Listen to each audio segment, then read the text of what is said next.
Hello students, in today's class we are going to study about work done in galvanic cell. So please look at here, I have shown you the galvanic cell where two electrode systems are connected externally and internally. Let me tell you, in the galvanic cell, work done is nothing but flow of n mole of electron across the circuit. So let me write here, in the galvanic cell, work done is nothing but the flow of n mole of electrons flowing across the circuit.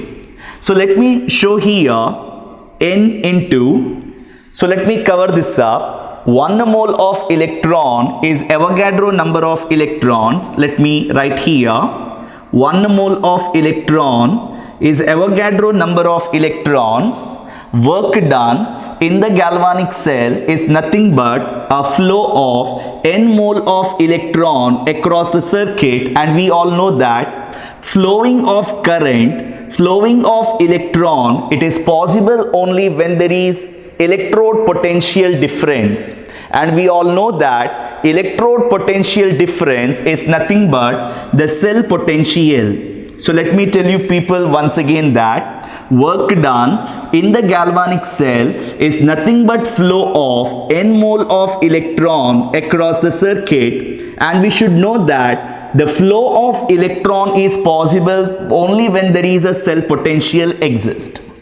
Okay, now what I did in the next step, n into 1 mole of electron is Avogadro number of electron, and let me write this cell potential as it is. Now this is equal to n into Avogadro number. Now let me cover this up and look at here, there is a 1 electron, and what is a charge on 1 electron? We all know that a charge on the 1 electron is 1.6 into 10 to the power minus 19 coulombs, and of course cell potential, let us write it as it is. Now this is equal to n into, let me just simplify this, 23 minus 19 is how much? You all know that it is 10 to the power 5. Correct? 20, 21, 22, 23. I'm sorry, it's 10 to the power 4. Now let me simplify. 6.022 into 1.6 is how much? So let us take a simple calculator and let us simplify that. 6.022 into 1.6, and the answer that we get over here is 9.6352. And of course cell potential, let us write it once again. 10 to the power 4 means it will become 1, 2, 3, 4. It will become 96,352 coulombs into E cell potential. Now we are approximating 96,352 as 96,500 coulombs into cell potential. So that is nothing but, let me write it over here, work done is equal to n into, you all know the value of constant 96,500 coulombs per mole. Let me tell you people that 96,500 coulombs per mole is nothing but 1 Faraday. So in the place of 96,500 I am writing Faraday, and cell potential, let me write it as it is, and let me write this particular expression in the box.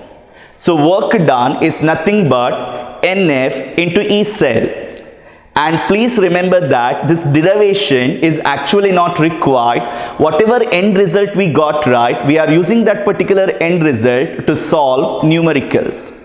How you will just remember this particular formula? You see this, work done in the galvanic cell is nothing but the flow of n mole of electron across the circuit. Let me tell you people that 1 mole of electron is a 1 Faraday current. So n mole of electron is n Faraday current. And you know that the flow of current possible only when there is cell potential. So you are writing cell potential. Okay? Yes.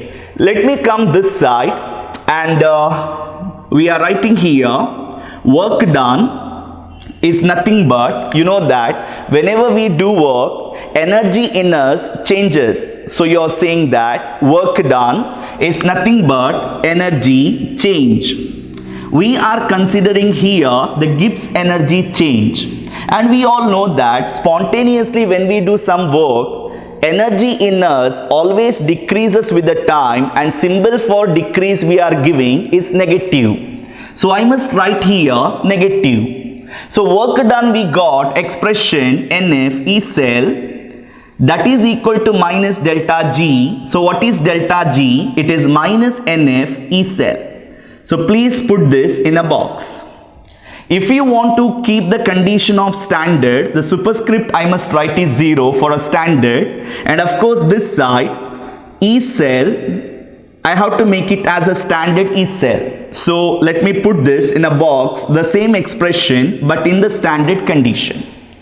Let me explain you people that Gibbs energy change is nothing but flow of N Faraday current across the circuit, and we all know that it is possible only when there is a cell potential, and always energy change is decrease. A decrease is minus.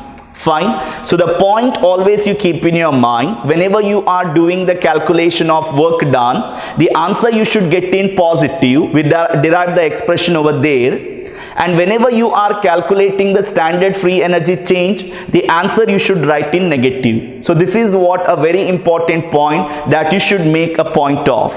Okay, whenever you do the calculation of the standard free energy change, remember energy change always decreases with the time, decrease is negative. So the value of standard free energy change you must write as negative. Whenever you do some work, it is NFE cell, so work done, answer will comes in positive.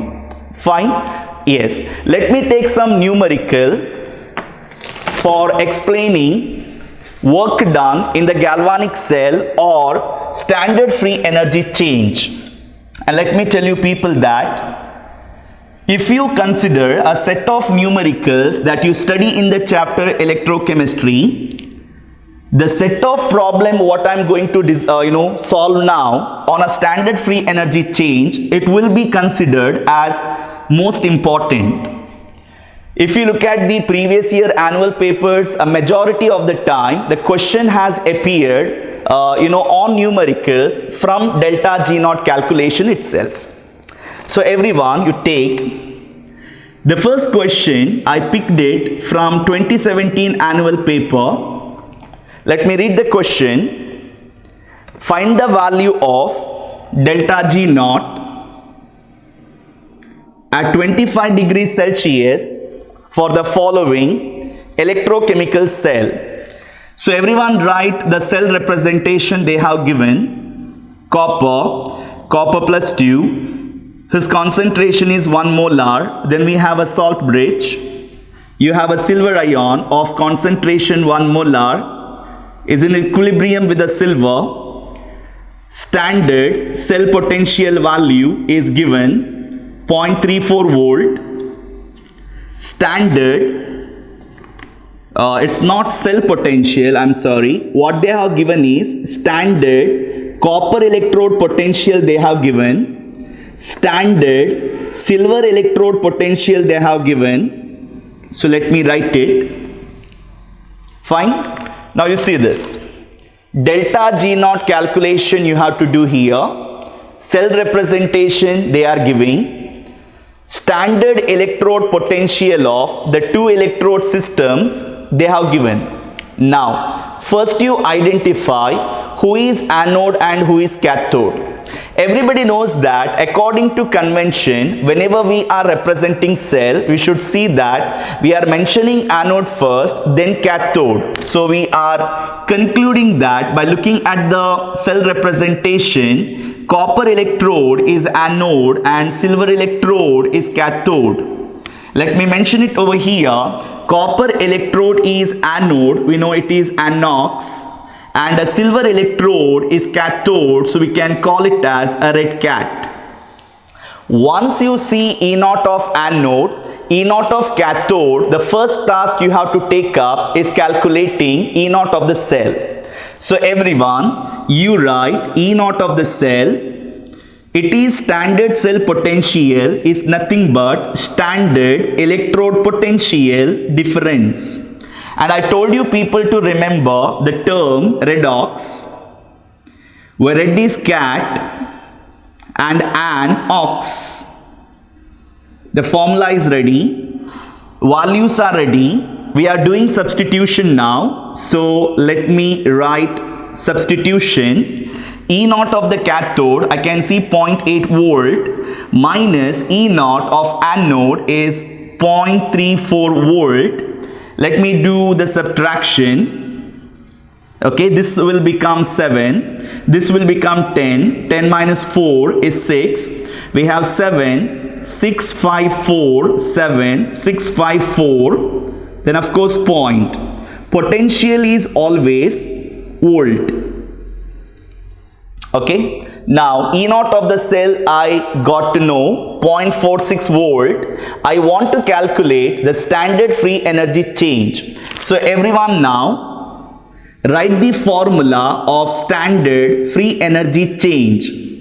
Never ever you by heart formula, you just logically you remember formula in this way. You know that it is energy change. Energy always decreases with the time. Decrease is always negative. You know that energy change in the galvanic cell, it is due to the flow of N Faraday current across the circuit. You know that current flow possible across the circuit only when there is electrode potential difference. We know that electrode potential difference is nothing but a cell potential. Standard condition, so let me show standard. So this is a formula to calculate the standard free energy change of reaction for the given cell. Now let me do the substitution. Delta G naught is equal to minus, everyone see this, 0 become plus 2 is 2 unit, plus 1 becomes 0 is 1 unit. Always the number of units must be equal. So in order to equalize the units, I should multiply here 2. So 2 ones are, it will become 2 unit. So 2 unit and 2 unit, the value of N must be 2 unit. Remember that in order to equalize the 2, you cannot write here half, because you are not allowed to do multiplication or division of the fraction. So always division or multiplication of the integer you need to do. No fraction is allowed. That's the reason why it is not allowed to multiply here half. It should be multiplication of 2 need to be done in order to equalize the units. Fine. Now, if you look at the data list, the Faraday's constant value is not mentioned anywhere. So whenever it is not mentioned anywhere, you should remember the value of Faraday's constant. It is 96,500 coulombs per mole. Now let me take up the E naught cell value from here. It's 0.46 volt. Let me write the final answer in negative, and let me take the simple calculator for doing this calculation. So it is 2 into 96,500 into 0.46. So the answer that you will get here is 88,780. It is energy, right? Energy in joules per mole. So very simple calculation, and let me tell you, it's even very important set of calculation.